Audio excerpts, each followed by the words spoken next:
Revenue పైన నేను ఎక్కువ శ్రద్ధ పెట్టాలి. రికార్డ్స్ తారుమారు చేసి వెళ్ళిపోయాడు. రికార్డ్స్ తారుమారు చేసిన తర్వాత ఇమ్మీడియట్ గా నిన్ను చూడంగానే మార్చేశానంటే అది ఇంకొక అనర్థానికి దారితీస్తుంది.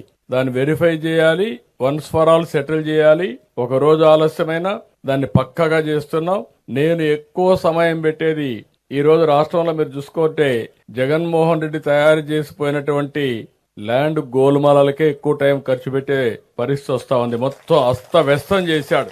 ఇష్టం లేకపోతే 22A కింద పెట్టాడు. 22A అనగానే అది గవర్నమెంట్ ల్యాండ్ అయిపోయింది. మీ తాత ముత్తాతల దగ్గర నుంచి నీ ఆధీనంలో ఉండే భూమి దుర్మార్గులు 22A కింద పెట్టి గవర్నమెంట్ భూమి అంటే ఇంకా దానికి అడ్డం లేకుండా పోయింది. ఇంకా కొన్ని చేశారు, మామూలుగా చేయలేదు. ఎవరైనా ఆయన మాట వినకపోతే లేకుంటే వాళ్ళ నాయకులు ఆ భూమి కబ్జా చేయాలంటే ఇవ్వకపోతే దాన్ని కూడా 22 కింద పెట్టేశారు, 22A కింద పెట్టేశారు.